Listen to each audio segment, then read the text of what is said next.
सर्वांग motivation channel में आपका स्वागत है। दोस्तों, कई बार हम डर के मारे किसी काम को छोड़ देते हैं और कई बार हम डर की वजह से ही किसी काम में सफल हो जाते हैं। ऐसा हमारे मन के विचारों की वजह से होता है। इस बात को समझने के लिए आपको ये बौद्धिक कहानी पूरी सुननी होगी।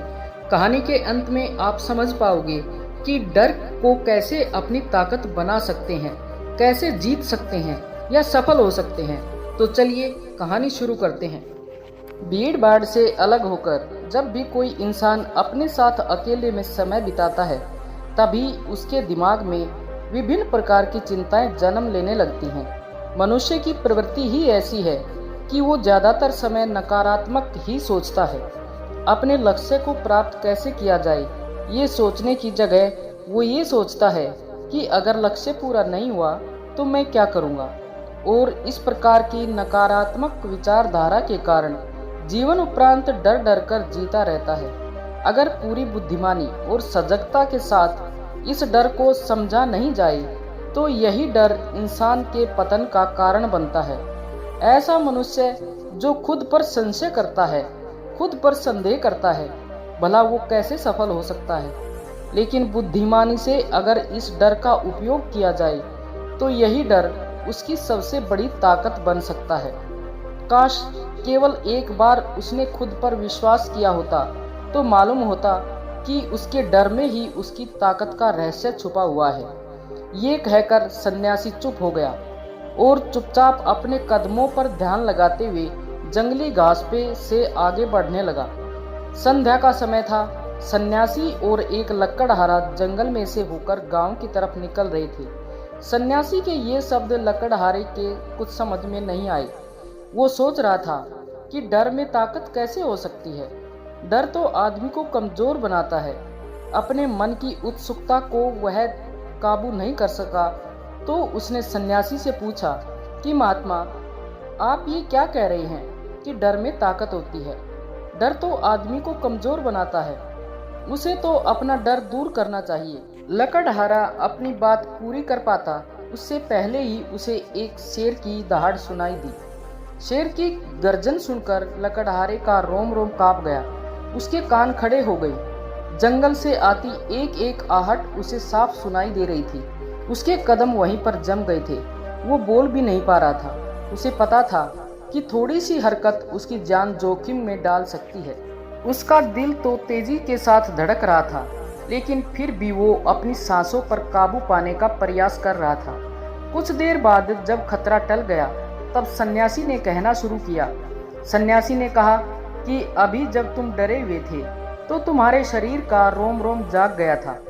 जंगल से आ रही छोटी से छोटी आहट पर भी तुम्हारा ध्यान लगा हुआ था। तो इस प्रकार अपने मन के डर के कारण तुम होश में आ पाई, तुम पूरा ध्यान लगा पाई। इससे पहले जब तक तुम्हें शेर की दहाड़ सुनाई नहीं दी थी तब तक तुम अपने विचारों में खोए हुए थे। लेकिन जैसे ही तुम्हें शेर की दहाड़ सुनाई दी, तुम्हारे सारे विचार गायब होकर वर्तमान स्थिति में उपस्थित हो गए।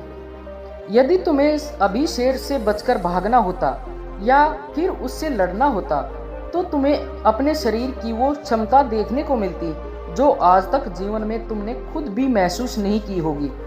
जब कोई कुत्ता तुम्हारे पीछे दौड़ता है उस समय तुम्हारी जो रफ्तार होती है वो तुम्हारी आम जिंदगी से कहीं ज़्यादा होती है। साधारण जीवन में तुम इतने तेज नहीं दौड़ पाओगे जितना कि एक कुत्ते के सामने दौड़ पाओगे। ये ताकत या कहें कि हमारे शरीर की क्षमता अभी देखने को मिलती है जब हमारा मन डर में होता है। किसी डरावनी परिस्थिति में हमारा मस्तिष्क और हमारा शरीर अपने उच्चतम श्रेणी में काम करता है। जो काम तुम आम जिंदगी में नहीं कर पाते वो तुम्हें डरा कर कराया जा सकता है। जहाँ पर भी तुम्हें डर का एहसास होता है वहीं पर तुम्हारी इंद्रियां पूर्ण रूप से सक्रिय हो जाती हैं। तुम्हारे कानों की सुनने की क्षमता तेज हो जाती है, दृष्टि एकटक हो जाती है, पूरी सजग हो जाती है, सक्रियता बढ़ जाती है।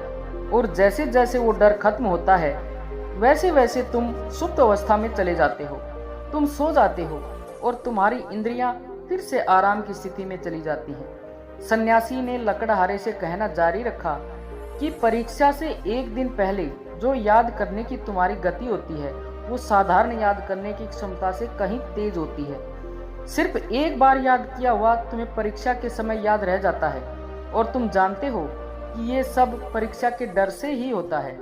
इसलिए डर को दूर करने की जगह इंसान को ये सोचना चाहिए कि वो अपने डर को ताकत कैसे बना सकता है। जिस प्रकार सुख और दुख, प्रकाश और अंधेरा एक ही सिक्के के दो पहलू होते हैं, उसी प्रकार डर और ताकत भी एक ही सिक्के के दो पहलू होते हैं। जिस प्रकार रोशनी के बिना अंधेरा पूर्ण नहीं होता, सुख के बिना दुख पूर्ण नहीं होता, उसी प्रकार डर के बिना ताकत का भी कोई महत्व नहीं है। लकड़हारा सन्यासी के ज्ञान से बहुत प्रभावित हुआ, उनके चरणों में नतमस्तक हो गया और उनसे पूछा कि महात्मा, अंधेरे को तो दिया जलाकर रोशनी से भरा जा सकता है, लेकिन अपने डर को ताकत में कैसे बदलें? इसके लिए कोई उपाय बताएं। इस पर सन्यासी ने कहा कि डर दो प्रकार के होते हैं। सबसे पहला मानसिक डर और दूसरा शारीरिक डर। सन्यासी ने लकड़हारे को समझाते हुए कहना शुरू किया कि मान लो तुम्हें जंगल से होकर गुजरना है और अचानक तुम पाते हो कि तुम्हारे मन में शेर का ख्याल आया। अभी तक प्रत्यक्ष रूप में शेर तुम्हारे सामने नहीं आया, ना ही उसकी दाढ़ सुनाई दी। मतलब दूर दूर तक कोई अंदेशा नहीं है कि जंगल में शेर मौजूद है, लेकिन शेर का ख्याल आने से तुम्हारे मन में एक डर पनप गया। अब तुम्हारा उठने वाला एक एक कदम उसी डर से अभिभूत होगा। हर समय तुम्हारे मन में यही ख्याल चलेगा कि कहीं शेर ना आ जाए। ये शेर वर्तमान में तुम्हारे सामने नहीं है, यह तुम्हारी बहुविषयक की कल्पना है। इसी प्रकार जो मनुष्य अतीत और भविष्य की चिंताओं में डूबा रहता है, वो मानसिक डर का शिकार होता चला जाता है। इसी विडंबना के कारण वो अपने जीवन में जितने भी निर्णय लेता है, वो सारे मानसिक डर से ग्रसित होते हैं। इसलिए ज्यादातर मनुष्य पूर्ण रूप से अपने निर्णय पर भरोसा नहीं कर पाते हैं, और यही निर्णय या फिर फैसले जो आधे मन से लिए जाते हैं, मनुष्य के कार्य को पूरा नहीं होने देते। लेकिन ये भी सत्य है कि मानसिक डर के कारण ही इंसान अपनी पूरी तैयारी करता है। अगर तुम्हारे मन में शेर का ख्याल नहीं आएगा तो तुम शेर से सुरक्षा के लिए कोई भी कदम नहीं उठाओगे, लेकिन अगर तुम्हें शेर का ख्याल आ गया तो तुम उससे सुरक्षा के लिए कोई न कोई तरीका जरूर अपनाओगे। तो इसलिए मानसिक डर बेकार नहीं होता, वो आपकी सुरक्षा को और ज्यादा मजबूत भी करता है। लेकिन समस्या तब शुरू होती है जब आप चाहकर भी कुछ नहीं कर सकते, लेकिन उसके बावजूद आप मानसिक डर झेल रहे होते हो। उदाहरण के लिए कुछ मनुष्य हमेशा ये सोचते रहते हैं कि उन्हें कोई बीमारी ना हो जाए, कहीं उनके साथ कोई दुर्घटना घट जाए, कहीं उनके साथ कोई धोखा ना कर दे। लेकिन इन सब घटनाओं पर उनका कोई जोर नहीं चलता है, ये उनके हाथ में नहीं होता है। अगर दुर्घटना होनी होगी तो होगी ही, अगर बीमारी होनी होगी तो होगी ही। अच्छा खान पान और सही दिनचर्या का पालन करने के बाद भी अगर कोई मनुष्य बीमार हो जाता है तो ये उसके नियंत्रण के परे की बात है। अपनी तरफ से उसने पूरी कोशिश की और यही उसका कर्तव्य था, उसमें कोई कुछ नहीं कर सकता है। जो घटनाएं इंसान की पहुंच के परे होती हैं, वो उनसे भी परेशान होता रहता है, उनसे भी उसका मन घबराता रहता है, और यही मानसिक डर उसके पतन का कारण बनता है। और यही मानसिक डर अगर सही तरीके से इस्तेमाल किया जाए तो मनुष्य समझदार और अनुभवी कहलाएगा। जो इंसान ये सोचता है कि कांटे सिर्फ दर्द देने के लिए ही बने हैं, वो ये भूल जाता है कि कांटे ही फूलों की रक्षा करते हैं। इसी प्रकार एक ज्ञानी मनुष्य किसी भी चीज का उपयोग अपने सकारात्मक तरीके से कर सकता है, लेकिन एक अज्ञानी मनुष्य अपनी अज्ञानतावश उन चीजों को भी छोड़ देता है जो उसके लिए उपयोगी होती है। विवेकशील मनुष्य फेंके गए पत्थरों का भी महल खड़ा कर लेता है, लेकिन एक अज्ञानी मनुष्य उन पत्थरों को दूसरों पर फेंकता रहता है। अगर किसी मनुष्य को अपने मानसिक डर को ताकत में बदलना है तो उसके कुछ नियम हैं, कुछ उपाय हैं। सबसे पहला उपाय है अपने विचारों का निरीक्षण। अगर हम अपने जीवन में अपने विचारों का निरीक्षण करेंगे तो हम पाएंगे कि ज़्यादातर विचार हमारे काल्पनिक होते हैं, और इसलिए जो डर उन विचारों के कारण पनपता है वो भी काल्पनिक होता है। ज़्यादा सोचने वाले लोगों को जब सोचने के लिए कुछ नहीं मिलता तो वे निरर्थक बातों के बारे में सोचने लगते हैं, और वो बेकार के विचार उसे तो परेशान करते ही हैं, साथ के साथ उसके परिजनों को, उसके सगे संबंधियों को भी परेशान करते हैं।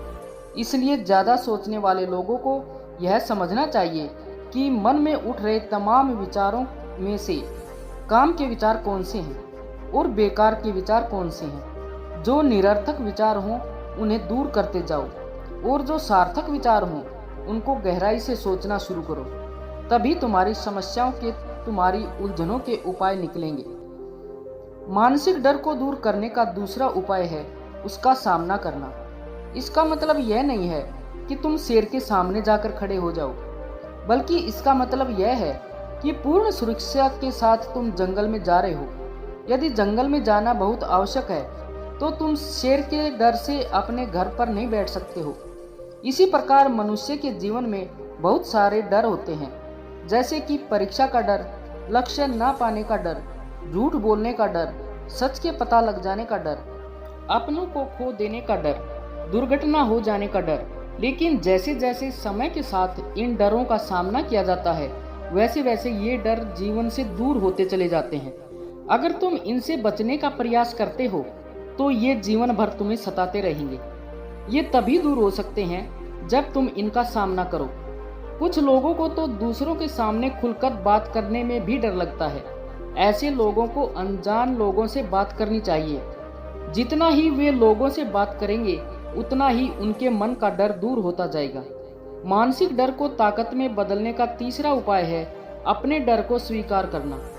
बहुत से लोग अपने जीवन में अपने डर को स्वीकार ही नहीं कर पाते। अगर आप उनसे पूछेंगे कि उन्हें किस चीज़ से डर लगता है, तो वे साफ इनकार कर देंगे कि उन्हें किसी चीज़ से भी डर नहीं लगता है। लेकिन दूसरों की नज़रों में ऊंचा उठने के लिए ये झूठ उन्हें बहुत महंगा पड़ता है। अगर वो अपने डर को स्वीकार करना नहीं सीखेंगे तो वो जीवन पर्यंत उस डर से मुक्त नहीं हो पाएंगे। इसलिए समझदारी इसी में है कि अपने डर को स्वीकार कर लिया जाए। अगर आपको किसी चीज़ से डर लगता है तो किसी से शर्माने की या झिझकने की जरूरत नहीं है। हर मनुष्य को, हर इंसान को किसी न किसी चीज़ से डर लगता ही है, और आप पाएंगे कि जैसे ही आप अपने डर को स्वीकार करते हैं वैसे ही आपका डर खत्म होना शुरू हो जाता है।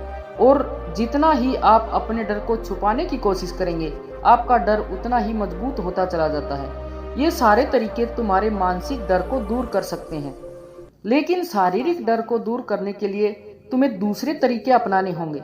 सबसे पहले ये समझो कि शारीरिक डर कौन सा होता है।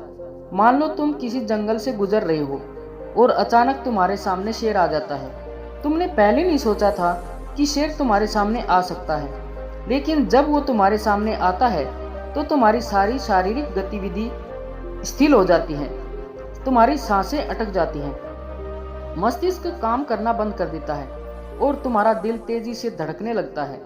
तो इसलिए जब बिन सोची बात हमारे साथ घटित होती है तो हमारा शरीर उस डर को महसूस कर पाता है और वही शारीरिक डर कहलाता है। ऐसे समय में शारीरिक डर को दूर करने के कुछ उपाय हैं, कुछ तरीके हैं। सबसे पहला उपाय तो यही है कि अपने ऊपर संयम रखें। जब किसी मनुष्य के साथ बिन सोची बात घटती है तो सबसे पहले उसका संयम टूटता है, और संयम टूटने के साथ उसका मस्तिष्क काम करना बंद कर देता है, और इसी वजह से सोचने और समझने की प्रक्रिया भी रुक जाती है, क्योंकि हमारा शरीर उसी प्रकार कार्य करेगा। इस प्रकार हमारा मस्तिष्क उसे निर्देश देगा। अगर मस्तिष्क की सोचने समझने की शक्ति खत्म हो गई तो हमारा शरीर भी स्थिर हो जाता है। तो इसीलिए अगर कठिन समय में मनुष्य अपने ऊपर संयम रखता है तो उसका मस्तिष्क सही तरीके से काम करता है और वो सही निर्णय लेकर उस परिस्थिति से तत्काल बाहर आ सकता है। यहाँ पर दूसरा उपाय समझने का ये है कि जीवन में कुछ भी घटित हो सकता है। जीवन बड़ा चमत्कारिक होता है, वो हमारी सोच के अनुरूप नहीं चलता, बल्कि उसमें कुछ भी हो सकता है, और यही जीवन की खूबसूरती होती है। अगर आपको आज ही पता चल जाए कि आने वाले 10 साल तक अब क्या कर पाएंगे, तो आपकी जीवन में से रुचि खत्म हो जाएगी। लेकिन अगर जीवन एक रहस्यमय किताब की तरह बना रहेगा तो आप अपने जीवन से कभी नहीं थकेंगे। आपका जीवन आपको आश्चर्यचकित करता रहेगा। इसीलिए यह समझो कि जीवन में कुछ भी घटित हो सकता है, तुम्हारी सोच से परे भी घटित हो सकता है। इसीलिए कुछ अनुमान मत लगा लेना किसी सोच को लेकर। सन्यासी ने अपनी बात खत्म करते हुए कहा कि इन तरीकों से तुम अपने मानसिक और शारीरिक डर को दूर कर सकते हो और आनंद से भरा हुआ जीवन जी सकते हो। दोस्तों, वीडियो कैसी लगी कृपया अपने सुझाव कमेंट बॉक्स में जरूर दें और वीडियो को लाइक व शेयर करें और ऐसी ही मन को शांति तथा मोटिवेशन देने वाली कहानियाँ व विचार सुनने के लिए चैनल को सब्सक्राइब अवश्य कर लें। धन्यवाद।